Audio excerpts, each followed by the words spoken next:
Afternoon, everybody. My name's Max. Thanks for being here. Let's check out a spreadsheet. That's all I ever do. Spreadsheet warrior, right? All right. Here's the 5-minute Max spreadsheet. The three main funds were profitable day. The covered call funds were profitable. Of course, covered calls are a bullish strategy. The market was very bullish today. You guys might have noticed, despite the midday reversal. Now let's look at USOY.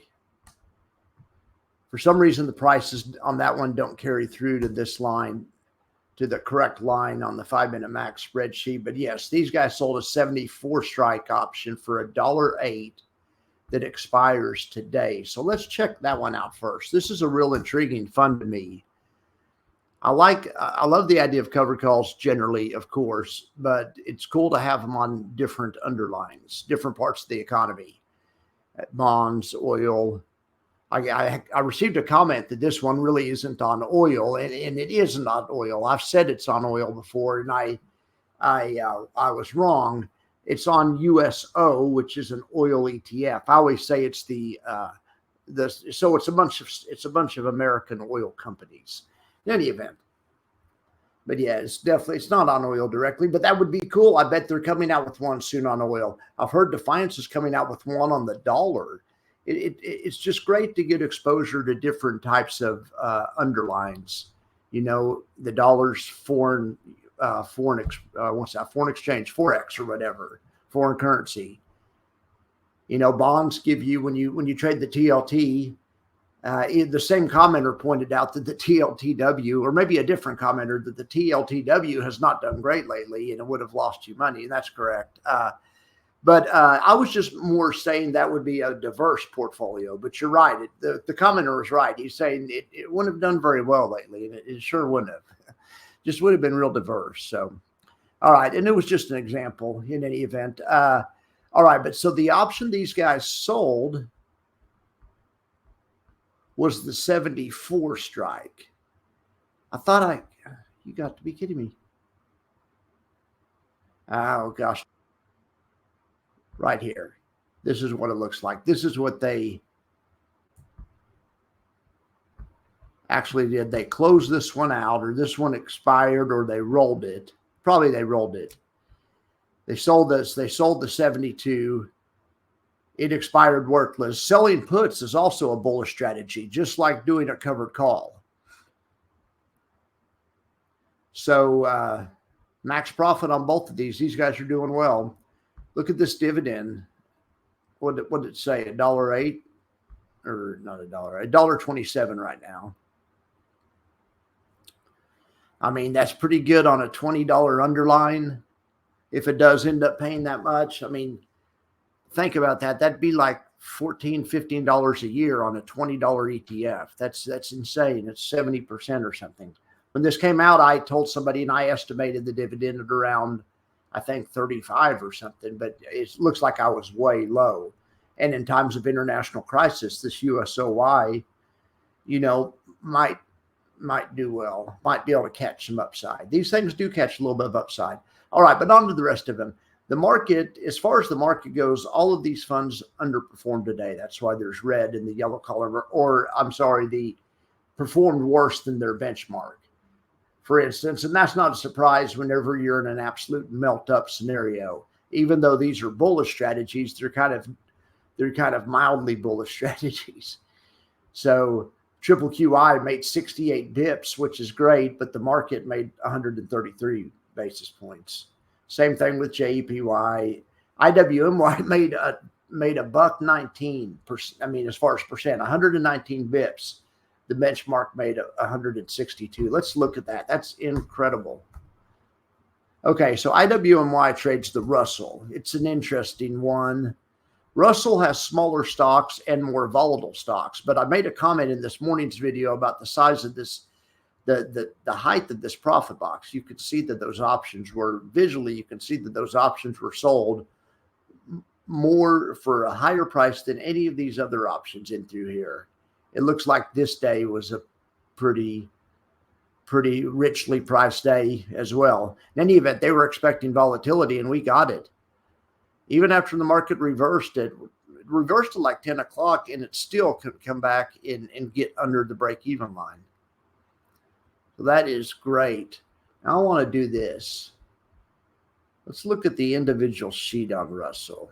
I want to drill down. That's incredible. It made 119 bips. That's incredible.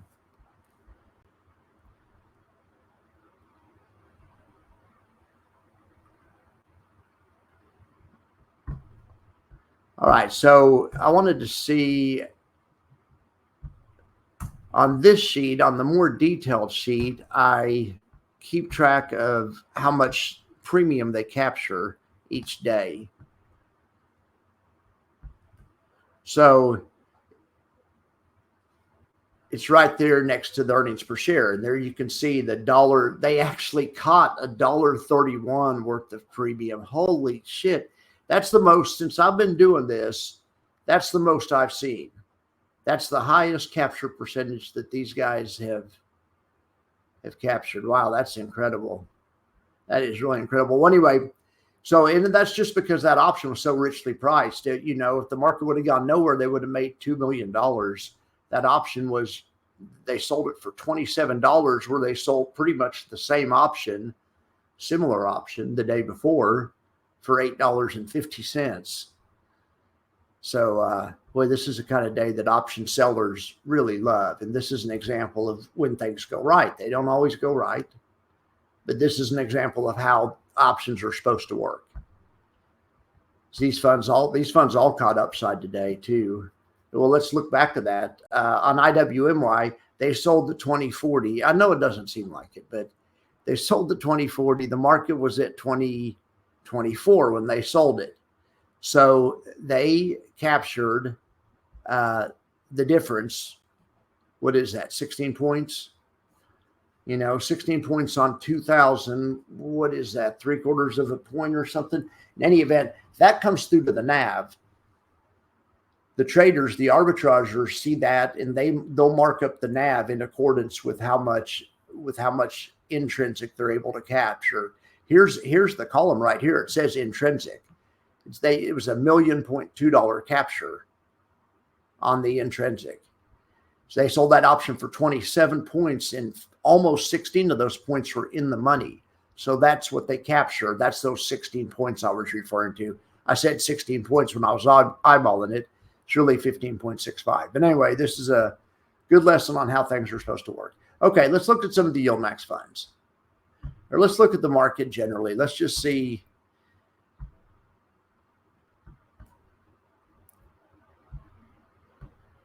Let's see. Well, should we start with what was down the most? Let's finish with down the most. Let's start with what was up the most. All right, it was Coinbase. Now, Coinbase, remember we talked about them this morning. They had a strike that was way out of the money. And even after this morning's crazy action, I mean, hell, this Coinbase was up 4.41%, and that's how much it closed up. It was trading a lot higher than that during the day. In any event, the strike price is still not in danger, and they have 2 more days, and these options right here represented by this strike price will expire worthless for full profit. Nice job, guys. All right. Tesla took a dip yesterday. Then, boy, Tesla's just going nowhere. Look at that. It's essentially, since it got up here, it got into this range and just kind of got stuck here in May 9th or something. And I mean,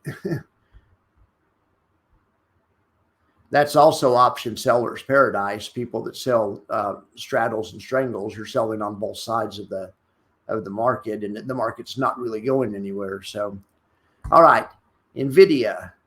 Okay, now these guys only had one strike, and it got blown out, but they're fine. It didn't really get blown out that bad. They're actually at the very top line, which is max profit. MSTR, these guys were up 3% today. It certainly doesn't, it does look like it, but these guys are like Tesla. They've It's gone straight nowhere since May 17th.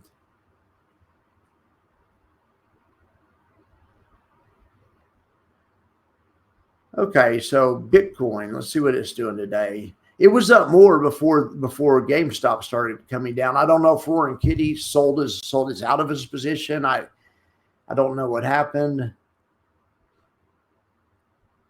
GameStop was doing good, and then it turned around also. All right, so let's see what else we have. Let's look at AMD. AMD going nowhere.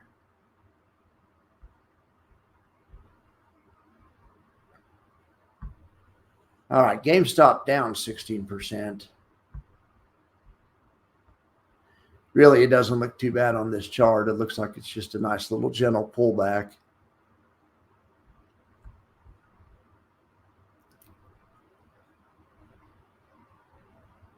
See what else is moving. This is incredible yesterday. Apple. All right, now let's look at the buffer report. Let's see what's going on today.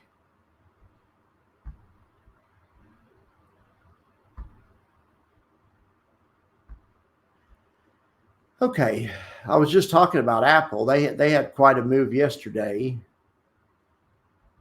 It looks like today Apple was up another 3%, but Appley, the high yield fund, not up, and I'm guessing they were capped out. I don't follow the individual strike prices on that fund, but I could guarantee they were capped out after that move yesterday. Kind of a big surprise move yesterday. So let's see, the standouts in single stock land, really, you'd have to say Misty. It outperformed its underlying, as did YBIT and Maxi, but Misty was up more. Usual suspects look great. Tesla, NVIDIA, Coney, and TSLP looks good too. The Curve Tesla fund. On the bad side, you'd have to go the PayPal high yield fund, PayPal. Okay, over here in index land, let's see. I don't expect a lot of outperformance because the indexes were up so much.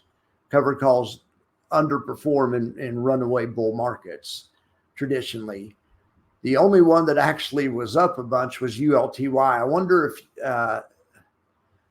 well, anyway, there's no telling. ULTY has the craziest, most volatile stocks in their portfolio, and I haven't checked it lately. I wonder if they have any of this GameStop. GameStop opened way up this morning, and then later on in the day came down. In any event, they had something that was way up because they're outperforming their benchmark. They don't really have a benchmark, so I made their benchmark the Russell 2000, since that's the most volatile of the three indexes. I figured that's the fairest thing to compare them to, but they don't really have a benchmark. But if they did, I'm just going to say they blew it out. So that's good. So on the bad side, it looks like Poppy, but you never know. They may have paid a dividend or something. It wasn't down much. JEPI, I'm not even going to call that bad because that's one of the best funds out there.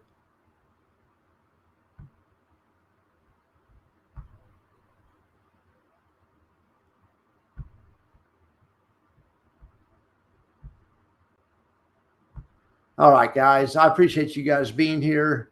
I'll be back tomorrow morning, probably about 8:30, and we'll see where the market opens in relation to where the strike prices are on all the individual, not all the individual ones, but the three main Defiance ones. We'll take a look at USO. We might even take a look at TRES. I never talk about TRES. Let's look at TRES real quick. TRES is the Defiance Treasury alternative. It pays like a 10 or 11% dividend. I mean, it's paying about twice what a government bond pays because it's enhanced yield. Now, it hasn't had a whole lot of success in the NAV department yet. It's a long volatility fund, and it's long bond volatility, and we haven't had very much long bond volatility. So it makes moves to either side of the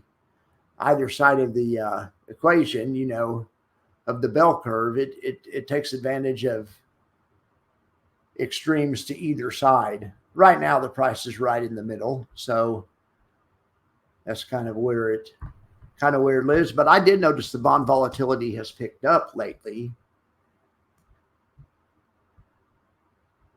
Bonds kind of did the same thing as stocks. They had a gigantic gap up this morning and went up for the first hour and a half, and then reversed and sold off pretty hard. All right, guys, I'll be back in the morning. Thanks for being here. I appreciate you guys, and I will talk to you tomorrow. Bye.